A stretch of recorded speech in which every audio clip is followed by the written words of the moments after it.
Hi guys, eu sou a Amanda e hoje daremos continuidade ao curso Educação para o século XXI. Muitas vezes estamos com os nossos amigos, sejam amigos de trabalho, amigos de faculdade, no intervalo, no break, conversando sobre assuntos bem relevantes ao ambiente que estamos localizados. E por não se tratar de uma reunião formal e de uma situação corriqueira, muitos assuntos, situações, problemas que são debatidos são perdidos no ar.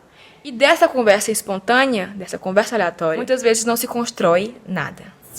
E é com essa introdução de aula que eu apresento a vocês o Fashble. O Fashble é uma metodologia baseada em discutir temáticas em grupos numerosos.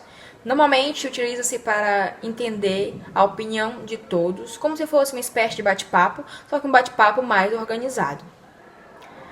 As pessoas que entram nessa espécie de discussão devem promover uma conversa onde todos os grupos, tanto o interno quanto o externo, venham se sentir à vontade para trocar experiências, trocar opiniões, conhecimentos e ainda expor opiniões e pontos de vista.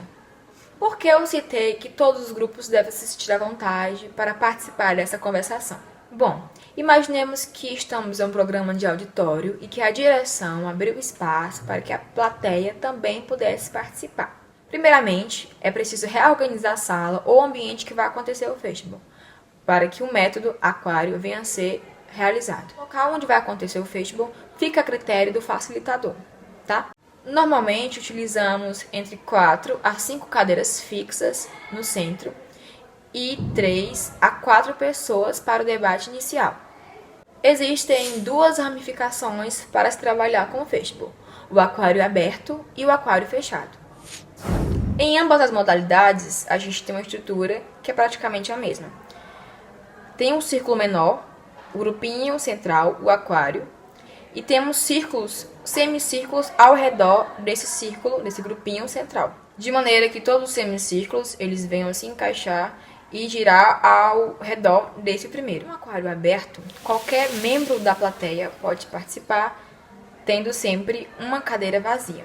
Se eu vou trabalhar com 5 cadeiras, uma sempre estará disponível dentro dessa modalidade. Se uma pessoa da plateia quiser participar, achar que sua opinião vai se importar e vai fazer com que aquela discussão seja mais fomentada, um membro da equipe inicial vai ter que sair. Então, um entra, um sai, sendo que sempre vai ter uma cadeira vazia. Essa cadeira vazia é como se fosse um convite para quem está fora se sinta à vontade para poder entrar no grupo sem que atrapalhe a discussão, sem que seja preciso uma pessoa obrigatoriamente sair para que outra venha entrar. Mas é como se funcionasse como se fosse um convite para a plateia, para que a plateia também pudesse participar desse momento. Então, quando algum membro da plateia quiser participar do debate, algum membro do aquário terá de sair voluntariamente dessa discussão, porque sempre terá de ficar uma cadeira disponível. Certo? Claro que poderão haver casos em que o membro dentro do aquário achar que sua participação foi o suficiente, ele não poderá se retirar até que alguém da plateia venha adentrar no aquário. A discussão ela continua independentemente da entrada e saída de participantes. Então, em qualquer momento eles podem entrar, podem sair, sem que haja interrupções. Se for o caso de ser um grupo muito grande, se for o equivalente de muitas pessoas na sala, o professor, o facilitador, ele pode cronometrar o tempo para cada pronúncia, para cada pronunciamento de cada participante. Se eu falei alguma coisa e alguém quer pegar o meu gancho da minha fala, então que haja essa organização, até porque é um debate, uma discussão organizada, tá? Então o professor ele fica à vontade, fica a critério dele cronometrar o tempo ou deixar que tudo role por conta dos alunos. Se for um tema bastante complexo, o facilitador, o moderador, ele poderá dividir em sessões, como se fossem perguntas sobre um tema relacionado. Já se o professor considera que o assunto foi altamente explorado, ele resume, se for tratarmos de sessões, ele resume cada sessão. Se não for um assunto amplamente discutido, o professor encerra o aquário, fecha o aquário e resume todo o processo de discussão que aconteceu. Por outro lado, se o professor achar que o assunto ainda não foi explorado o máximo dele, abre-se um novo tópico, abre-se uma nova sessão, para que nenhuma opinião sobre qualquer assunto relacionado a esse maior seja despercebido.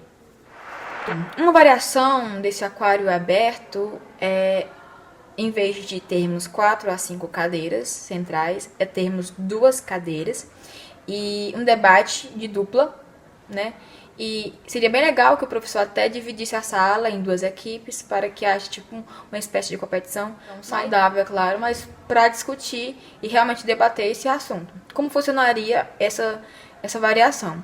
2 pessoas centrais, como normalmente utiliza-se, né? Um grupinho central, só que ao invés do grupo são 2 pessoas. E se algum membro da equipe A, se for esse caso, quiser participar, quiser fomentar mais a discussão, ele toca no ombro do participante e eles trocam o lugar. E da mesma forma como a anterior, como a forma original, a discussão ela não pode ser interrompida. Então, se algum membro da plateia quiser participar, chega, aproxima-se do participante, toca no ombro e eles trocam de lugar. Então há essa substituição. A gente chama essa variante de conversa de 2 mãos. Existe uma linha de pensamento dupla, né, da dupla, mas que a plateia e a própria dupla, juntamente com o mediador, não interrompesse essa linha de raciocínio. Um ponto a se falar é que a gente lembra até um pouco do TBL, se a gente for dividir essa plateia em 2 equipes, que não é um caso, né?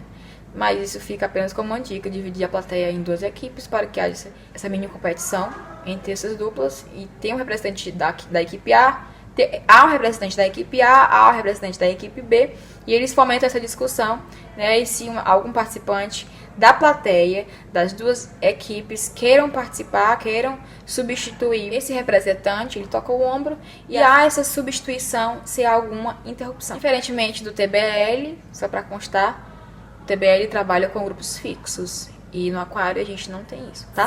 Já no aquário fechado, funciona de uma maneira diferente. Se a gente for trabalhar com 5 cadeiras iniciais, vem um grupo da plateia, vem um grupo de 5 pessoas, preenche essas 5 cadeiras e fecha o aquário. A gente percebe essa diferença, né? Que no aquário aberto há um espaço, há essa cadeira disponível para o convite da plateia, né? A plateia. E no aquário fechado a gente tem já esse ciclo fechado de 5 pessoas que preenchem as 5 cadeiras e conversam, discutem, debatem e se achar que foi o bastante, retira essas 5 pessoas e vem um novo grupo de 5 pessoas para preencher essas cadeiras. Esse ciclo de trocas de grupos continua até que todos, ou então boa parte da plateia, tenha participado. É interessante falarmos, deve ser uma discussão, uma conversa dinâmica, entusiasmada, algo que realmente prenda a atenção do aluno àquilo que está sendo proposto pelo mediador. Porque se for algo monótono, o aluno não vai querer participar, então vai haver essa barreira ao participar dessa metodologia. Então a gente preza pela essa colaboração, envolvimento e participação dos alunos para que essa metodologia venha a funcionar de uma maneira que realmente venha fixar esse conteúdo, seja novo ou uma revisão para toda a turma. Da mesma maneira do anterior, se os grupos acharem, se a turma concordar, o moderador vem, fecha o aquário e resume toda a discussão. Para que não fique apenas com as minhas palavras, eu trouxe um exemplo. Vamos supor que o tema seja poluição e a gente vai dividir as sessões com perguntas, como por exemplo, o que é poluição? Como ocorre, quais os tipos, quais as causas, quais as consequências e como podemos evitar. Então, conforme o debate vai passando, as discussões vão acontecendo e as sessões vão sendo fechadas, o professor vem e resume, até porque a gente caracterizou nesse exemplo cada sessão como uma pergunta. Então, se ele achar que foi explorado o máximo da pergunta, foi explorado o máximo dos alunos para responder a pergunta, ele achar que foi certo, o suficiente, ele fecha cada sessão e ao final conclui e resume tudo. A gente percebe essa disponibilidade do professor, que ele vai estar atuando como direcionador, moderador, facilitador dessa discussão. Então ele vai escolher o local para que a turma se sinta mais à vontade para debater assuntos, ele vai escolher o tempo, pode ser que ele estipule, você como professor, estipule um tempo mais ou menos de 7 a 9 minutos para responder as questões dentro das sessões que a gente caracterizou no exemplo anterior. Cada sessão com uma pergunta. E isso ficaria mais organizado, até porque é um bate-papo organizado, Facebook, né? E com esse tempo estipulado, os alunos não ultrapassariam e não gastariam totalmente energia para responder as demais perguntas. Ao finalizar todas as sessões, o professor vem, resume tudo, fala do que foi abordado, fala do que foi tratado, conversado, discutido, problematizado e fecha a aula. O fishbowl ele pode acontecer em uma aula, para que não haja interrupções, uma aula corrida, aulas corridas. Mas fica a critério do professor, claro, separar ou não, dividir equipes ou não, tá? Para concluirmos, o fishbowl, que significa aquário, traz um significado bem peculiar, porque assim como a gente conhece um aquário, a gente tem algumas características que se encaixam também nessa metodologia. O aquário é um lugar com água para manutenção, então tem a água, tem alimento e tem a vigilância para com alguns peixinhos. Se a gente for comparar com a metodologia, a gente tem quase que isso. O aquário é o próprio círculo. A água é como se fosse as seções, porque o significado original do aquário há essas trocas de água. Então é como se a água fosse as seções. Cada demanda de água, cada troca de água, a gente estaria debatendo, trocando experiências novas, assuntos novos, debates novos, conversas novas sobre o tópico ou a sessão que foi estipulada.